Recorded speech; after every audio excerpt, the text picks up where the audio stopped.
দর্শক, আমন্ত্রণ জানাচ্ছি এটিএন নিউজের নিয়মিত আয়োজন আমাদের কথা অনুষ্ঠানে। অনুষ্ঠানটির মাধ্যমে দেশ বিদেশের নানা আলোচিত বিষয়ের উপর সাধারণ মানুষের মতামত তুলে ধরা হয়। আমাদের কথার আজকের পর্বের বিষয়, রাষ্ট্র সংস্কারে ৬টি কমিশন করবে অন্তর্বর্তীকালীন সরকার। এ নিয়ে সাধারণ মানুষের মতামত জানব। তার আগে দেখে নেব একটি প্রতিবেদন। প্রিয় দেশবাসী, আসসালামু আলাইকুম।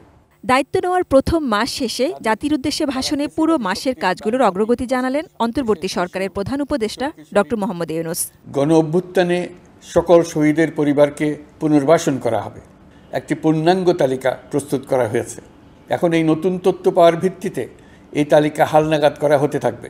গত মাসে বন্যা ব্যবস্থাপনায় সবার সহযোগিতা, বিশেষ করে সেনাবাহিনীর ভূমিকার প্রশংসা করেন তিনি। বলেন, সরকার আইন শৃঙ্খলা পরিস্থিতি ঠিক করতে চেষ্টা করছে। আইন নিজের হাতে তুলে নিয়ে কেউ সমাজে বিশৃঙ্খল পরিবেশ সৃষ্টি করলে আমরা তাকে অবশ্যই শাস্তির আওতায় নিয়ে আসব। শ্রমিকদের দাবি আদায়ের আশ্বাস দিয়ে কারখানা খোলা রাখার আহ্বান জানান প্রধান উপদেষ্টা। শ্রমিক ভাই বোনদের অনেক দুঃখ আছে, কিন্তু সেই দুঃখ প্রকাশ করতে গিয়ে আপনাদের মূল জীবিকা বন্ধ হওয়ার উপক্রম হলে সেটা ঠিক হবে না।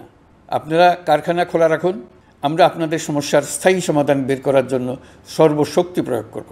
আমাদের সরকারের প্রথম মাস কাটল, দ্বিতীয় মাস থেকে আমরা নতুন বাংলাদেশ গড়ার ভিত্তি হিসেবে নতুন শ্রমিক মালিক সম্পর্কের সূচনা করতে চাই।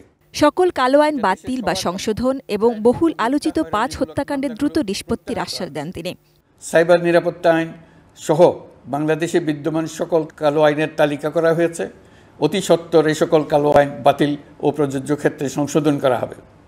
সাংবাদিক সাগর রনি হত্যাকাণ্ড সহ বহুল আলোচিত ৫টি হত্যাকাণ্ডের তদন্ত ও বিচার অগ্রাধিকার ভিত্তিতে ও দ্রুততম সময়ে নিষ্পত্তির জন্য সহায়তা প্রদান করা হচ্ছে। প্রধান উপদেষ্টা জানান, সংস্কারের প্রাথমিক পদক্ষেপ হিসেবে ৬টি কমিশন ১ অক্টোবর থেকে কাজ শুরু করে ৩ মাসে রিপোর্ট দেবে এবং তা নিয়ে প্রধান রাজনৈতিক দলগুলোর সঙ্গে পরামর্শ হবে। এরপর আসবে চূড়ান্ত রূপরেখা। নির্বাচন ব্যবস্থা সংস্কার কমিশনের প্রধান হিসেবে দায়িত্ব পালন করবেন ডক্টর বদিউল আলম মজুমদার। পুলিশ প্রশাসন সংস্কার কমিশনের প্রধান হিসেবে কাজ করবেন জনাব সরফরাজ চৌধুরী। বিচার বিভাগ সংস্কার কমিশনের প্রধান হিসেবে দায়িত্ব পালন করবেন বিচারপতি শাহ আবু নাঈম মমিনুর রহমান। দুর্নীতি দমন সংস্কার কমিশনের প্রধান হিসেবে দায়িত্ব পালন করবেন ডক্টর ইফতেখারুজ্জামান। জনপ্রশাসন সংস্কার কমিশনের প্রধান হিসেবে দায়িত্ব পালন করবেন জনাব আব্দুল মুহিত চৌধুরী। সংবিধান সংস্কার কমিশনের প্রধান হিসেবে দায়িত্ব পালন করবেন ডক্টর শাহদিন মালিক। ব্যাপক ভিত্তিক ৩ থেকে ৭ দিন ব্যাপী একটি পরামর্শ সভার ভিত্তিতে সংস্কার ভাবনার রূপরেখা চূড়ান্ত করা হবে। ডক্টর ইউনূস জানান, বই সংশোধন ও পরিমার্জনের কাজ শেষের দিকে। নিত্যপণ্যের অতুলনীয় দাম নিয়ন্ত্রণে সরকার সব চেষ্টা করছে। আমাদের দ্বিতীয় মাসে যেন আপনাদের মনে দৃঢ় আস্থা সৃষ্টি করতে পারে, সেই চেষ্টা করে যাব। প্রতিবেশী রাষ্ট্রগুলোর সঙ্গে সম্পর্ক নিয়ে সরকারের অবস্থান আবারও সুস্পষ্ট করেন প্রধান উপদেষ্টা। যে সমস্ত সরকার প্রধানের সঙ্গে আমার টেলিফোনে যোগাযোগ হয়েছে তাদের মধ্যে রয়েছেন ভারতের প্রধানমন্ত্রী নরেন্দ্র মোদী, পাকিস্তানের প্রধানমন্ত্রী শাহবাজ শরীফ। আমরা ভারত এবং অন্যান্য প্রতিবেশী রাষ্ট্রসমূহের সঙ্গে সুসম্পর্ক চাই, তবে সেই সম্পর্ক হতে হবে ন্যায্যতা এবং সমতার ভিত্তিতে। Sajid Sweety, ATN news, Dhaka. জাতির উদ্দেশ্যে দেয়া প্রধান উপদেষ্টার ভাষণ নিয়ে একটি প্রতিবেদন দেখছিলাম, যেখানে তিনি রাষ্ট্র সংস্কারের জন্য ৬টি আলাদা কমিশন গঠনের কথা জানিয়েছেন। এ বিষয়ে সাধারণ মানুষের মতামত জানব। প্রত্যেকটা সরকারকেই সময় দেওয়া দরকার, তারা তাদের নিজের মতো করে সংস্কার করবে, এটা আমরা সবাই চাই। আর একজন বেশি দিন থাকলে তার একটা লোভ হবেই বা এরকম কিছু, ওনারা কোনো না কোনোভাবে দুর্নীতিতে লিপ্ত হবে। যেহেতু সবাইকে টাইম দেওয়া দরকার, উনি যেহেতু সময় নিচ্ছে, আমরা দেখবো যে উনি সংস্কার করতে পারে কিনা। সবাই যদি যার যার জায়গা থেকে চেষ্টা করে তাহলে এটা পসিবল না, এটা কোনোভাবেই সম্ভব না। এইগুলো যেহেতু অনেক আগেই হয়েছে, আর এইগুলো কেসগুলো অনেক বছরভাবে মানে চাপা পড়ে রয়েছে, এগুলো মানে কেসগুলো বন্ধও করা হয় নাই বা এই কেসগুলো কোনো সমাধানও করা হয় না। যেহেতু আমাদের সরকার নতুন অন্তর্বর্তীকালীন সরকার, উনি যেহেতু এই বিষয়গুলো আবার তুলছে এবং এগুলা যেহেতু আবার পুনরায় এগুলো সবগুলো বিষয়ে খুঁটিয়ে দেখা হবে, তাহলে আমার কাছে মনে হয় যে এগুলার সঠিক বিচার পাওয়া সম্ভব এবং ওনাকে দ্বারা আমাদের দেশ সংস্কার হওয়া সম্ভাবনা সম্পূর্ণ আছে। গতকালকে মহামান্য প্রধান উপদেষ্টা যে বক্তব্য দিয়েছেন এবং তার পরিপ্রেক্ষিতে যে ৬টি কমিশন গঠিত হয়েছে, এই জন্য আমি অত্যন্ত খুশি এবং সন্তুষ্ট। আমি ব্যক্তিগতভাবে মনে করি তারা স্বাধীনভাবে কাজ করবেন এবং যে কয়জনকে প্রধান করা হয়েছে সংস্কার কমিশনের, প্রত্যেকেই এই বিষয়ে তারা অভিজ্ঞ এবং দীর্ঘদিন ধরে তারা এই বিষয়টি নিয়ে কাজ করেছেন।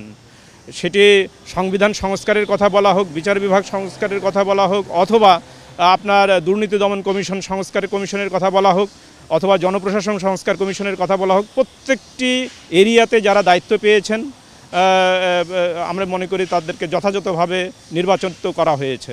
প্রেজেন্ট যে কেয়ারটেকার গভর্নমেন্ট তারা চেষ্টা করতেছে, এবং আমি দেখলাম যে তারা 6টা কমিশন গঠন করছে এবং headed by very intellectual person. তো আমার বিশ্বাস আছে ইনশাল্লাহ যে এই সংস্কারগুলো যদি ওনারা অতি অল্প সময়ের ভিতর করতে পারে, তাহলে হয়তোবা আমরা রাষ্ট্রের যে কার্যকলাপগুলো, যেসব অটোনোমাস যে স্ট্রাকচার যেগুলো আছে, বিশেষ করে ইলেকশন কমিশন, পুলিশ কমিশন, তাই না, পুলিশ অ্যাডমিনিস্ট্রেশন এবং নির্বাচন কমিশন, তাই না, এগুলো তো খুব জরুরি ভিত্তিতে আসলে সংস্কার করার দরকার। ব্রাহ্মণবাড়িয়া থেকে আপনাদের সবাইকে স্বাগত জানাচ্ছি। আমি পীযূষ কান্তি আচার্য। সংস্কারের লক্ষ্যে 6 জন বিশিষ্ট নাগরিকের নেতৃত্বে 6টি কমিশন গঠনের সিদ্ধান্ত নেওয়া হয়েছে। এ বিষয়ে শুনব সাধারণ মানুষের কথা। দেশে যেহেতু সংস্কারের লক্ষ্যে বা বৈষম্য অবসানের লক্ষ্যেই একটি সমৃদ্ধ একটি অভ্যুত্থান ঘটে গিয়েছে, তা আমরা মনে করি বা বিশ্বাস করি যে 6টি কমিশন গঠন করেছে, এই 6টি কমিশন অবশ্যই যথাযথ দায়িত্ব পালন করে এবং দেশ ও জাতির আশা আকাঙ্ক্ষা এবং প্রত্যাশা পূরণে সক্রিয় ভূমিকা পালন করবে। সংস্কার কার্যক্রম এগিয়ে নেওয়ার জন্য প্রধান উপদেষ্টা ডক্টর ইউনূস 6টা সংস্থা নিয়ে যে কমিশন গঠন করেছেন, আশা করি এই সংস্কার কার্যক্রম এগিয়ে যাবে এবং জনকল্যাণমুখী এবং জনস্বার্থ নিবেদিত একটা রাষ্ট্র প্রবর্তিত করবে এই সংস্কার কমিশন। এখন যে সরকার যে 6টি গুরুত্বপূর্ণ সংস্থাকে কমিশন যে গঠনের যে প্রক্রিয়া চালু যে কথা বলা হয়েছে, সেটি আশা করি যে ভালো কিছু হবে।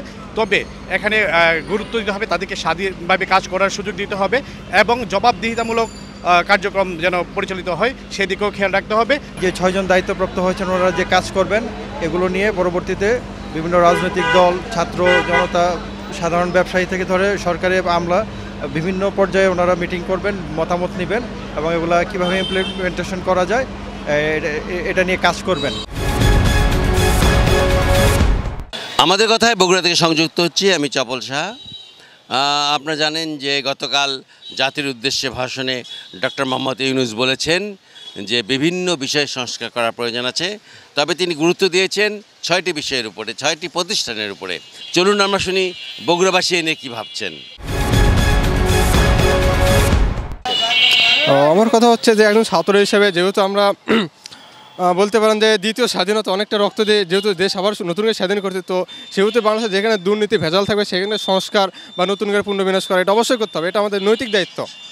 সংস্কার বিষয়ে আমরা এইটুকু বুঝাতে চাচ্ছি এই সরকার থেকে যে তৃণমূল থেকে শুরু করে সকল পর্যায়ে আমরা সংস্কার চাই।